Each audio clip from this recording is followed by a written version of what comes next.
अस्सलाम वालेकुम, मैं हूं रिजवान अशरफ। इस वक्त जजेस की लड़ाई जो है वो शदीद तरीन हो चुकी है और उसमें शद्दत आ चुकी है। और आला अदलिया के अंदर जो टॉप के जजेस हैं, चीफ जस्टिस लेवल के, जो आज के चीफ जस्टिस हैं जस्टिस कादी पाइस ईसा, और उसके बाद जो नए आने वाले चीफ जस्टिस हैं जस्टिस मंसूर अली शाह, और जो सीनियर मोस्ट 3-4 जजेस हैं जिसके अंदर chief justice Qazi Faez Isa, justice Mansoor Ali Shah, justice Munib Akhtar,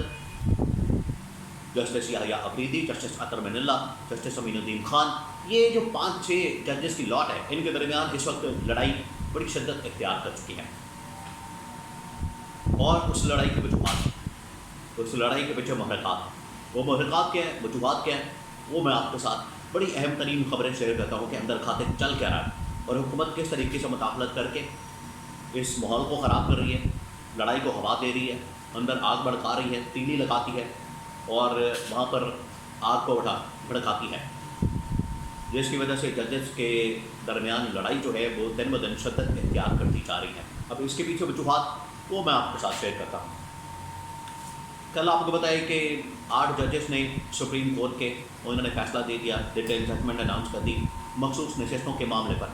अब मखसूस नशस्तों के मामले पर इलेक्शन कमीशन पाकिस्तान को ये कहा गया है कि PTI और इमरान खान की जो मखसूस नशस्तें बनती हैं, इलेक्शन कमीशन पाकिस्तान पाबंद है कि उसकी नशस्तें उनको वापस की जाए। ना सिर्फ मखसूस नशस्तें बल्कि जो उनका मैंडेट बनता है बतौर PTI, बतौर जमात, PTI बतौर जमात, उनका जो मैंडेट बनता है वो उनको वापस किया जाए और उसके साथ जो मखसूस नशस्तें हैं वो भी उनको वापस की जाए। ये फैसला आया, 8 जजेस ने उसके ऊपर डिटेल जजमेंट जारी कर दी है, जिसकी वजह से पूरे पाकिस्तान के अंदर शोर मच गया। अब इसके अंदर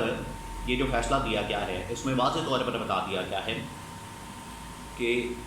आइन के मुताबिक, कानून के मुताबिक इलेक्शन कमीशन पाकिस्तान पाबंद है कि PTI को मखसूस नशस्तें दें,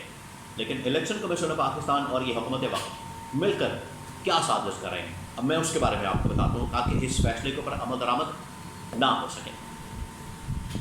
जो हुकूमत है वो तो इस बात के ऊपर डटी हुई है कि हमने मखसूस नशस्तें भी वापस नहीं करनी PTI को, और साथ में जो PTI है बतौर पार्टी उसको भी बहाल नहीं करना, जिसकी वजह से उनका फुल मैंडेट भी वापस नहीं होना। इसके ऊपर तो हुकूमत वक्त डटी हुई है, जो कि सरासर आइन और कानून की भी खिलाफ वर्जी है और तौहीन अदालत भी है। और अगर तौहीन अदालत की जाती है, हालांकि इसके ऊपर PTI सुप्रीम कोर्ट में जा सकती है कि इसके ऊपर अमल दरामद करवाया जाए इस फैसले के ऊपर, और अगर नहीं करती हुकूमत वक्त या इलेक्शन कमीशन पाकिस्तान या हुकूमत, क्योंकि हुकूमत इसके अंदर जो है वो ऐलान कर रही है दो टोक अंदाज में कि हमने इस फैसले पर अमल दरामद नहीं करना, तो हुकूमत के ख़िलाफ़ कंटेम्प्ट ऑफ कोर्ट की कार्रवाई शुरू करने के लिए इलेक्शन कमीशन के ख़िलाफ़ भी सुप्रीम कोर्ट में PTI को पटिशन डालनी चाहिए ताकि शहबाज शरीफ के ख़िलाफ़ तौहीन अदालत की कार्रवाई शुरू की जा सके, और शहबाज शरीफ के ख़िलाफ़ तौहीन अदालत की कार्रवाई करके यूसुफ रज़ा गिलानी की तरह इसको भी घर भेजा जाए। यह है पहली बात। अब हुकूमत क्योंकि चाहती नहीं है इसके ऊपर अमल दरामद करना, इस वजह से ये इलेक्शन कमीशन पाकिस्तान के साथ मिलकर इलेक्शन कमीशन पाकिस्तान को इस्तेमाल कर रहे हैं हुकूमत वाले, और इलेक्शन कमीशन पाकिस्तान इसमें रुकावटें पैदा कर रहा है। इलेक्शन कमीशन पाकिस्तान का मौक़िफ़ ये है कि जो नया इलेक्शन एक्ट बना है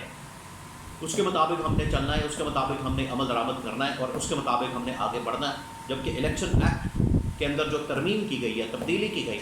वो इस फैसले के आने के बाद की गई। तो फिर इसका मतलब है कि इस इलेक्शन एक्ट का माजी के फैसले पर इतलाक़ नहीं होगा। ये तो है आइन और कानून, लेकिन क्योंकि हुकूमत वाले इस बात पर डटे हुए हैं कि हमने अमल दरामद नहीं करना इस फैसले के ऊपर, और इलेक्शन कमीशन को अपने साथ मिला लिया है, जिसकी वजह से इलेक्शन कमीशन पाकिस्तान भी आइन की धज्जियाँ उड़ा रहा है और तौहीन अदालत कर रहा है। ये हो गया इनका मामला। अब जजेस के अंदर क्या चल रहा है? जजेस के अंदर ये चल रहा है कि जुडिशल कमीशन का इजलास कल हुआ, जिसके अंदर जस्टिस मुनीब अख्तर ने शिरकत नहीं की, और उधर जजेस कमेटी का इजलास हो। जजेस कमेटी का इजलास ऑर्डिनेंस आने के बाद, जो अभी चंद दिन पहले, 3-4 दिन पहले जारी किया गया, क्योंकि वहाँ पर कादी पाइस ईसा अक़लियत में चले गए, 2 जजेस दूसरी तरफ, 3 जज होते हैं, चीफ जस्टिस और 2 सीनियर जजेस, लेकिन ऑर्डिनेंस निकाल के उसकी तश्कील बदल दी गई। वहाँ पर एक चीफ जस्टिस, दूसरे सीनियर जस्टिस मंसूर अली शाह और थर्ड जो तीसरे जज हैं वो इख्तियार दिया गया काजी फाइज ईसा को कि वो अपनी मर्ज़ी का बदला लगा, अपनी मर्ज़ी का जज लगा दें। जिसकी वजह से जजेस कमेटी का जब इजलास हुआ जस्टिस मंसूर अली शाह ने उसका बायकॉट किया। बायकॉट करने के बाद उन्होंने ख़त भी लिखा और ख़त लिखकर कहा कि यहाँ पर ये वन मैन शो बना दिया गया है, सारे इख्तियारात काजी फाइज ईसा को दे दिए गए हैं। काजी फाइज ईसा के पास ये टूल आ गया है, वो अब इसको इस्तेमाल कर रहे हैं, जिसकी वजह से इस ऑर्डिनेंस को भी चैलेंज करना चाहिए। इस ऑर्डिनेंस की भी कोई हैसियत नहीं,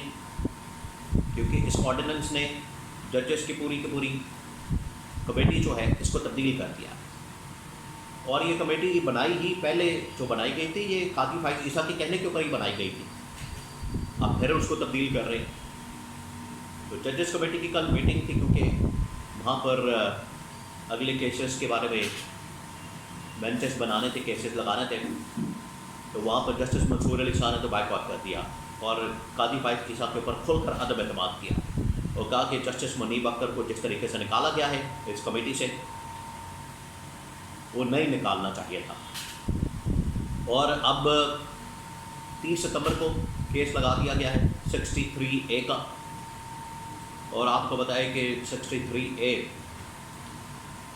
साबिक़ चीफ जस्टिस उमर अता बंदियाल के दौर में इसकी तशरीह की गई थी कि कोई भी पार्टी का बंदा अपनी पार्टी छोड़ के दूसरी पार्टी को वोट नहीं दे सकता। अगर वो देगा, एक तो उसका वोट काम नहीं होगा, दूसरा डिफेक्शन लॉ उसके ऊपर लग जाएगा और वो बंदा नाअहल हो जाएगा, डिसक्वालीफाइड हो जाएगा। अब उसी को और हुकूमत उसमें रिव्यू पिटिशन में चलेगी, ये PDM वाले, अब उसी की समाअत मुकर्रर कर दी गई है 30 सितंबर को। मकसद ये है, और वहाँ पर काजी फाइज ईसा ने अपनी मर्ज़ी के बेंच बना दिए हैं, अपनी मर्ज़ी के जजेस डाल दिए हैं, ताकि ये फ़ैसला हुकूमत के हक़ में जा सके। इसमें यह किया जाएगा कि ये उनका वोट काउंट करवा के, उनका वोट डलवा के डिफेक्शन लॉ को ख़त्म कर दिया जाएगा, ताकि PTI के लोटे तोड़ के इधर PDM के खाते में डाले जा सकें और आईनी तरमीम की जा सके, ताकि आईनी तरमीम के नतीजे में पूरा का पूरा जो आपका निज़ाम है, स्ट्रक्चर है, उसको तब्दील किया जाए, जजेस को कंट्रोल किया जाए, काजी फाइज ईसा को एक्सटेंशन दी जाए, आईनी अदालत कायम की जाए, उस पर काजी फाइज ईसा को बिठाया जाए और इस सुप्रीम कोर्ट को लूला लंगड़ा कर दिया जाए। ये है असल प्लान और ये है हुकूमत की कारस्तानियाँ, करतूतें, और इन करतूतों की वजह से जजेस के दरमियान लड़ाई दिन ब दिन बढ़ती जा रही है, मुदाखलत सुप्रीम कोर्ट के मामलात में बढ़ती जा रही है, आइन और कानून का कत्लेआम इस हुकूमत की जानिब से किया जा रहा है।